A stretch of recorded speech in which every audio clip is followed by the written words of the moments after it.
Salut, vous écoutez Indépendance financière et hypothèque, c'est Frédéric Lacharité. Aujourd'hui, mon émission va être davantage sur les hypothèques que sur l'indépendance financière, plus particulièrement la pré-approbation. J'ai fait 2 rencontres aujourd'hui initiales avec des clients sur la pré-approbation, alors c'est frais à mon esprit. Quand j'ai une rencontre initiale avec un client, j'ai un paquet de choses que j'aimerais dire, mais on se garde 15 à 20 minutes pour la rencontre, donc parfois ça arrive souvent que soit ça prenne plus de temps ou que les gens ont prévu seulement 15-20 minutes, donc j'ai pas le temps de tout dire ce que j'aimerais dire. Donc là, j'ai eu l'idée, j'ai dit, je vais faire un épisode, une émission de podcast sur la pré-approbation. Quelqu'un qui, par exemple, n'a pas eu le temps pendant la rencontre avec moi pourrait vouloir écouter cette émission-là et aurait toutes les informations, ou même avant même de prendre rendez-vous avec moi, si quelqu'un veut écouter cette émission-là, va avoir une très bonne idée de la façon que ça va se passer au moment de m'appeler lors de la rencontre initiale pour faire la pré-approbation. L'émission, ça va être un peu plus large. Normalement, quand j'ai une rencontre avec quelqu'un, je vais poser quelques questions et puis je vais être capable d'aller plus précisément parler selon les besoins de la personne. Donc aujourd'hui, il va peut-être être un peu plus large parce qu'évidemment, la pré-approbation, c'est utile à tous ceux qui aimeraient acheter une propriété, que ce soit une deuxième propriété, une première propriété, que ce soit un plex, un condo, une maison, qu'on soit seul, en couple, que ce soit un chalet. La pré-approbation, elle peut servir à tout ça. Ensuite, je vais expliquer la différence entre la préqualification et la pré-approbation. Tu sais, parfois, on entend dire ça, j'ai eu une précal, j'ai fait une précal. Bon, c'est quoi la différence entre une pré-approbation puis une préqualification? La différence, c'est que la préqualification, ça se veut une estimation du prêt maximal qui sera accordé. Ça peut être fait basé juste sur ce que vous me dites verbalement. Puis il y a certains courtiers qui vont fonctionner de cette façon-là. Vous allez leur dire combien vous faites, c'est quoi vos dettes, puis à partir de ça, eux vont calculer un montant, puis ça va être votre montant de précal. Ils vont vous donner ça, ils vont vous faire la lettre, ils vont dire allez-y avec ça. Pré-approbation, ça va souvent être un engagement du prêteur précisant le montant maximum. Puis là, il faut faire attention parce que même si on a un engagement du prêteur, il faut savoir que la majorité des prêteurs ne vont pas nécessairement regarder vos documents. Eux aussi, ils vont se fier à ce qui est dit. Puis il faut savoir aussi que ça, c'est conditionnel à ce que la propriété soit au goût du prêteur. Tu sais, même si un prêteur nous donne une pré-autorisation, ça ne veut pas dire que la propriété que vous choisissez rentre dans le cadre. Il y a tout le temps plein de conditions. Ce dont je parle, je vais aller demander vos documents. Je vais aller chercher votre bureau de crédit. Je vais m'assurer que j'ai bien regardé en détail votre situation financière et je vais avoir la certitude que vous vous qualifiez pour un montant de prêt en particulier. Ensuite, si on veut aller réserver un taux, c'est là qu'on va aller chercher un engagement du prêteur à un certain taux. Et ça sert plus à réserver le taux parce que moi, je m'occupe de la pré-approbation. La lettre que je vous donne, c'est selon les calculs que j'ai faits et les documents que j'ai vérifiés. Je m'assure que votre dossier va être accepté. C'est un engagement de ma part à vous obtenir un financement hypothécaire. C'est assez solide pour vrai. Je ne vais pas donner de lettre de pré-approbation sans être vraiment certain qu'on va pouvoir aller chercher ce montant-là. Ça, c'est pour la différence entre la préqualification et la pré-approbation. Là, j'y vais avec le contenu. Dans le fond, le contenu, c'est tous les points que je veux aborder au moment d'un appel initial pour une pré-approbation. Le déroulement de l'appel, donc je dis au client, on va prendre 15 à 20 minutes, peut-être plus. Là. Ensuite, j'ai une série de questions à vous poser pour avoir une idée globale de la qualification du dossier. C'est-à-dire, je vais regarder la mise de fonds, les revenus, les dettes, les actifs. Bon, voir si on a une possibilité de financement. Mais je n'irai pas trop en détail à ce moment-là. Je veux passer rapidement là-dessus parce que j'ai d'autres points sur lesquels je veux discuter. Une fois que je vais avoir posé mes questions, je vais en savoir un peu plus sur les clients avec qui j'ai affaire. Je vais demander un peu le projet, c'est quoi, quel prix qu'on vise, quelle est la date à laquelle on veut emménager dans notre nouvelle propriété, si c'est une propriétaire occupant. Le prix visé aussi, ça va me donner une idée de ce qu'on vise comme prix d'achat. Ensuite, je vais demander des détails sur la mise de fonds. Est-ce que c'est des fonds qu'on a maintenant ou c'est projeté dans le futur au moment où on va vouloir acheter? Regarder un peu c'est quoi la source. Ensuite, on va parler des revenus. Est-ce que c'est des revenus comme salariés ou travailleurs autonomes? Ça peut faire une différence. Ensuite, ça fait combien de temps qu'on est dans le domaine d'emploi dans lequel on est présentement? Ensuite, je vais demander le salaire annuel. Est-ce que c'est un salaire qui est fixe, qui est toujours la même paye à chaque période de paye ou ça va varier, c'est ta commission? Ça va m'orienter. Et en même temps, souvent, les gens ils ont des questions sur la qualification de leurs revenus. Je vais répondre pour les orienter, pour répondre à des questionnements peut-être qu'il y avait depuis longtemps.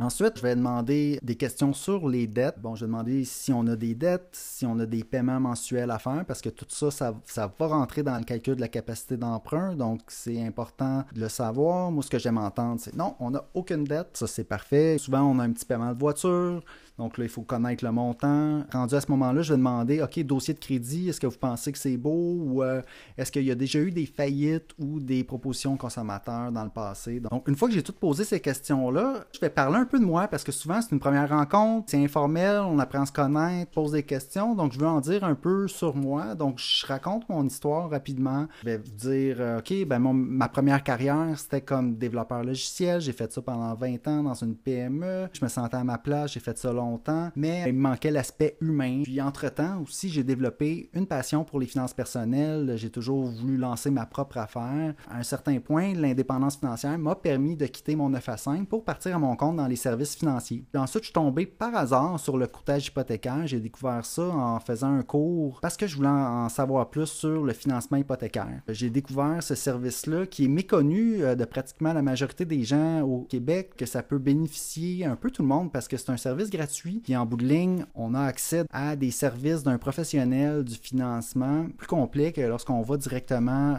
au prêteur, voir la banque. Et il y a plein d'avantages à utiliser, donc un courtier hypothécaire. Ensuite, je vais avec la différence entre aller à la banque ou faire affaire avec un courtier hypothécaire. Parce que là, c'est pas tout le monde qui sait c'est quoi un courtier hypothécaire. Ils se demandent, OK, on a besoin de financement, c'est la première fois qu'on fait ça. OK, qu'est-ce que je fais? Tu sais, souvent, les gens viennent me voir parce que ils savent pas trop où aller, ou ils ont essayé d'aller voir leur banque, puis ils n'ont pas eu trop de services, puis après ça, ils se sont fait dire, va voir Frédéric, parce qu'il nous a aidé avec notre hypothèque. Généralement, c'est comme ça que ça se passe. Donc là, j'explique la différence. Premièrement, quand on veut aller chercher du financement hypothécaire, on a deux choix. On peut aller directement avec un prêteur, donc choisir une banque, prendre rendez-vous en succursale ou parler au conseiller, on va avoir accès aux produits hypothécaires de l'institution financière. Puis là, si on veut justement négocier notre taux, on peut aller voir un deuxième prêteur, refaire le même exercice, puis là, on aurait deux offres, puis là, on peut aller voir un prêteur, aller voir l'autre prêteur, puis dire « Ah, mais regardez, cette banque-là m'offre tel taux, etc. » Donc ça, c'est une approche. L'autre approche, c'est d'aller voir un courtier hypothécaire. Le courtier hypothécaire, c'est un intermédiaire indépendant entre emprunteur et prêteur. Donc, le courtier représente l'emprunteur en premier. Okay? Les banques n'ont pas vraiment besoin d'être représentées. Là. Les banques, c'est eux qui ont le gros bout du bâton. Donc, moi, mon travail, pourquoi que je me lève le matin, c'est pour rendre service aux emprunteurs, c'est pour défendre leurs intérêts. J'ai accès à plusieurs prêteurs. Évidemment, il faut que je garde des bonnes relations avec les prêteurs. Ça, c'est super important. Sinon, je ne serais pas capable d'aider les emprunteurs. Et puis là, j'explique que l'appétit des prêteurs pour le crédit va varier avec le temps. Donc, c'est pas vrai que les banques, ils veulent tout le temps des prêts. Des fois, ils en ont trop. Puis là, à ce moment-là, ils mettent le frein. Puis ça se passe à Toronto. Les dirigeants décident, OK, ce type de prêt-là, on va en prendre moins pendant un certain temps. On en a assez sur notre bilan. L'appétit des prêteurs va varier avec le temps comme ça. Certains prêteurs, eux, ils vont favoriser le montant du prêt. Ils vont dire, OK, nous autres, pour les gros prêts, on va baisser un peu. Certains prêteurs, eux, vont faire, nous, ça va être pour les ratios prêt-valeur. Quand il y a une grosse mise de fonds, il y a moins de risques. Nous autres, on se concentre plus sur ces prêts-là. Puis il y a d'autres prêteurs qui vont dire, nous, ce qu'on aimerait comme clientèle, c'est des ingénieurs. Donc, on va donner des rabais ou des avantages à ces gens-là pour essayer de les attirer, les avoir comme clients dans notre banque. Puis il y a d'autres prêteurs, eux, qui c'est, non, nous, notre modèle d'affaires, c'est que des prêts hypothécaires. On prend ça, on revend ça sur le marché, même que c'est les banques, ultimement, qui rachètent les prêts hypothécaires. Donc, il y a différents prêteurs, différents modèles d'affaires. Puis, au niveau courtier, ces prêteurs-là se font concurrence auprès des courtiers pour avoir la business des courtiers. L'avantage d'aller vers le courtier, c'est que lui, il peut justement regarder qui a une bonne promotion en ce moment, pour tel type de prêt, puis allez voir ce prêteur-là. Quand vous allez prendre un prêt hypothécaire avec moi, je vais vous montrer plusieurs offres différentes, puis vous pourrez choisir. Les meilleures offres vont faire partie de ce que je vous présente. Qu'on a aller à la banque directement, négocier soi-même, aller voir une autre banque ou faire affaire avec un courtier qui, lui, a accès à plusieurs prêteurs, puis a accès à d'excellents taux. La différence aussi, c'est que quand on va à la banque, on parle à un employé de la banque. Un courtier hypothécaire, c'est un travailleur autonome. Lui, travaille à commission seulement, n'est pas salarié, n'est pas payé par la maison de courtage. Tant que vous ne prenez pas un prêt avec le courtier hypothécaire, donc lui, il n'est pas payé. Exemple, si on parle de la préapprobation, ben ça, c'est un service gratuit. Le courtier hypothécaire n'est pas payé pour faire ça, seulement au moment de la transaction. Mais moi, en bout de ligne, mon objectif, comme je suis travailleur autonome, je suis à mon compte, la façon d'obtenir des clients, c'est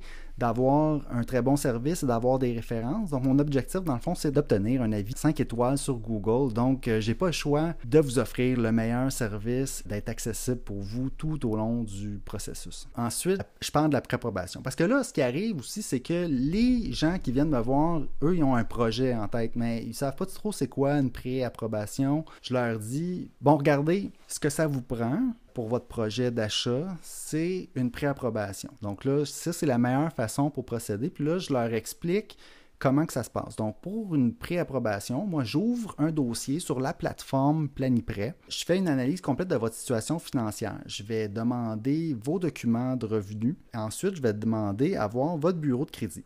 Une fois que j'ai votre bureau de crédit, que j'ai vos documents, là, je calcule votre capacité d'emprunt et je vais être capable de savoir jusqu'à combien vous pouvez emprunter pour votre projet. Ensuite, je vous fournis lettres de préapprobation. Les lettres de préapprobation, c'est ce qui vous permet de visiter une propriété. Donc, si on regarde des propriétés sur Centris, on est intéressé par une propriété, on veut la visiter ou faire une promesse d'achat, le courtier immobilier va vous demander si vous êtes préapprouvé. Vous aurez la lettre que je vous aurai remis et le courtier immobilier saura que vous avez moyen d'acheter. Puis même si le courtier immobilier a des questions, il peut m'appeler. Ensuite, en plus des lettres de préapprobation que vous pouvez remettre au courtier immobilier, je ne m'arrête pas là. En vous remettant la lettre, je vais vous faire une présentation vidéo parce que, bon, je ne ferai pas de présentation live rendue là. J'aime mieux l'enregistrer, vous l'envoyer. Comme ça, vous pouvez le regarder quand vous voulez. Je fais une présentation vidéo personnalisée de votre capacité d'emprunt. J'explique en détail la lettre de préapprobation, en quoi elle consiste. Je vais montrer certains scénarios d'achat. On va regarder combien le paiement mensuel. Parfois aussi dans la conversation, il va y avoir des questions soulevées. Je vais les prendre en note. Puis rendu au moment de la présentation, je vais faire différents scénarios, différents paiements. Par exemple, des scénarios de mise de fonds. Qu'est-ce que ça fait si on met 5%, 10%, 20%? Donc on peut aller en détail avec ces chiffres-là. Moi, j'aime beaucoup travailler avec Excel. Donc je vais présenter ça dans un chiffrier Excel. Je vais donner le lien vers mon fichier Excel. Ensuite, les clients peuvent copier puis jouer eux-mêmes avec les scénarios d'achat. Je vais parler de leur valeur nette. Je vais expliquer en détail aussi le processus d'achat parce que souvent, si on est premier acheteur, OK, c'est quoi la prochaine étape? Comment ça va se passer? Les gens anticipent, veulent savoir comment ça va se passer une fois qu'ils vont faire leur promesse d'achat. Ben, je reviens un peu sur ce processus-là, les prochaines étapes, puis mon rôle là-dedans, comment que je vais accompagner à travers ce processus-là à chaque étape et être présent. Puis aussi, ben là, je dis qu'on évite les surprises. Hein? On fait tout ce travail-là. Donc là, on n'a pas encore fait de promesse d'achat sur une propriété. En gros, on a eu l'appel initial. Vous m'avez envoyé vos documents. Vous avez signé le consentement pour aller regarder votre bureau de crédit. Ça, en passant, c'est une interrogation. Je vois souvent la question être posée. Est-ce que ça va affecter mon bureau de crédit pour plus tard quand je vais vraiment vouloir acheter une propriété? La réponse, c'est non. Une interrogation au bureau de crédit, ça va vous enlever quelques points que vous allez récupérer tout de suite. C'est négligeable. C'est un peu un mythe que faire une interrogation de crédit, ça nuit au dossier. L'interrogation de crédit, elle peut nuire au dossier si on fait des demandes à plusieurs institutions financières en même temps. Parce que là, la personne qui va regarder l'historique d'interrogation de crédit va faire « Oh, cette personne-là est en train vraiment de chercher du crédit à plusieurs endroits, puis elle se fait dire non. » Puis Voilà. En étant préparé, en faisant tout ce processus-là, moi, ce que je dis, c'est que on se prépare, puis en évitant les surprises, en évitant de faire les choses dernière minute, c'est là qu'on va épargner, c'est là qu'on va avoir le temps de se réserver un taux. En bout de ligne, ça peut permettre d'épargner sur son taux, parce que si on le réserve 4 mois d'avance, puis que les taux commencent à augmenter pas longtemps après, ben, on vient d'aller chercher quelques points de pourcentage à ce niveau-là. J'ai eu plusieurs clients l'année passée, 2023, pour qui ça a été très bénéfique de réserver un taux parce que les taux sont mis à monter vers le mois de mai. Ces clients-là ont acheté, ont réussi à passer chez le notaire avant le mois d'octobre. C'est grâce à la préparation qu'on va aller chercher un meilleur taux. Ça, en passant, nous, parfois, les prêteurs, ils vont nous envoyer un petit courriel juste avant que les taux augmentent. C'est arrivé l'année passée. Le vent a tourné au mois de mai. On a reçu un courriel et puis là, ce soir-là, j'ai appelé plusieurs clients. Je dis, ça serait une bonne idée d'envoyer une réservation de taux avant minuit parce que là, les taux allaient augmenter. Si on n'a pas fait la préapprobation, si j'ai pas eu vos documents, que je peux aller chercher votre dossier de crédit puis qu'on n'a pas déjà fait ce travail-là, j'aurai pas le temps en une soirée de tout faire ça. Vous n'aurez pas le temps de m'envoyer vos documents, je pourrai pas le faire. Mais si on a déjà un dossier ouvert, une fois que la préapprobation est faite, vous êtes mon client, des façons d'épargner comme ça, ça, c'en est une belle. La réservation de taux, les prêteurs nous avertissent que les taux vont augmenter, puis après ça, ça va peut-être nous servir plus tard. On n'est pas obligé de la prendre. Quand on réserve un taux, on l'a qui est réservé pour nous, donc ça nous protège en cas de hausse. Mais si les taux continuent à descendre, il n'y a pas de trouble, on n'est pas obligé de prendre notre réservation. On va obtenir les taux du jour. Les taux du jour sont toujours accessibles au moment de faire l'approbation hypothécaire en tant que tel.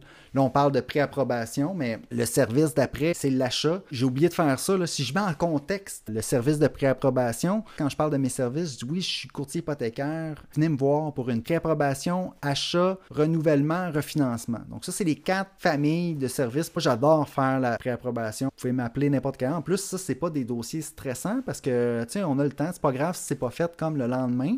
Je vais essayer de la faire rapidement, là, ça, c'est certain. Mais si j'ai d'autres dossiers urgents à traiter avant de les faire, quand on est en préapprobation, ça peut attendre souvent une journée ou deux. Une fois que c'est fait, on est en contact, puis justement, des opportunités d'épargne comme ça, de réservation de taux, on y a accès. Donc tout ça, la préapprobation, comme j'ai dit, ça coûte rien. Ça vous permet aussi de voir si vous aimez ça travailler avec moi, parce que au moment de faire votre promesse d'achat, vous allez avoir besoin là, d'une approbation hypothécaire. Donc là, vous allez pouvoir techniquement décider soit d'aller directement à une banque ou de prendre le prêt avec moi. Donc là, à ce moment-là, moi, je dis à mes clients, rendu là, je demande un engagement. Si vous venez me voir pour avoir un taux, je demande un engagement verbal. Voulant dire que si vous êtes rendu à une promesse d'achat, je vais vous faire une recommandation avec plusieurs taux différents, plusieurs prêteurs, plusieurs produits. Ensuite, je vais m'occuper de faire tout le processus d'approbation avec la banque. Par contre, je demande un engagement verbal de votre part que vous n'allez pas aussi aller voir soit un autre courtier ou une autre banque directement. Parce que moi, à ce moment-là, quand je parle à mes directeurs de compte dans les banques, je ne veux pas leur parler de dossiers qui ne vont pas finir par arriver. Donc, à ce moment-là, c'est là que je tire la ligne un peu pour ce que je peux faire pour les clients. Donc, c'est pour ça que je demande un engagement verbal qu'on va procéder ensemble avec le prêt. Et puis moi, c'est ça, comme je m'engage à aller chercher, moi, ce que je veux, c'est que ça vous coûte le moins cher possible en bout de ligne. Donc, si je continue dans mes explications, le gros avantage ensuite, c'est que j'accompagne tout au long du processus. Les gens qui font un premier achat ont beaucoup de questions. Ça ne vient pas tout en même temps. Je peux vous dire que les gens apprécient être capables de m'envoyer un courriel, pouvoir m'appeler. Je réponds rapidement, surtout quand on est dans le processus. On est en train de regarder des propriétés, on parle avec un courtier immobilier, on veut déposer une promesse d'achat. Quand on me texte, on m'appelle, je vais répondre le plus rapidement possible pour faciliter le processus. J'ai eu beaucoup de bons commentaires là, de mes clients qui sont passés par ce processus-là, qui m'ont laissé des avis Google 5 étoiles. Ensuite, si vous décidez d'aller de l'avant, il va simplement me rester quelques questions à vous poser pour être capable d'ouvrir le dossier.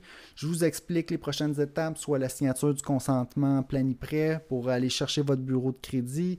C'est un contrat qui est non exclusif, donc ça ne vous engage pas avec moi, c'est plus un engagement que le courtier, moi, prend envers vous pour agir en tant que courtier sur votre demande. Ensuite, je vais vous demander nom, adresse courriel, numéro de téléphone, adresse, 2 ans d'historique, emploi, 3 ans d'historique, donc les détails. Vous me donnez ça. ça, ensuite, moi, je peux créer votre dossier. Vous allez recevoir des courriels, la liste de documents et le tour est joué. En bout de ligne, ça vous prend une rencontre initiale de 15-20 minutes. Ensuite, signer un consentement, m'envoyer quelques documents et vous allez recevoir votre lettre de préapprobation. Si vous avez des questions au passage, on y répond. Et ça fait le tour de ce que je voulais dire aujourd'hui sur la préapprobation. Sur ce, je vous souhaite un bon cheminement vers l'indépendance financière et possiblement un bon achat et une bonne préapprobation avant.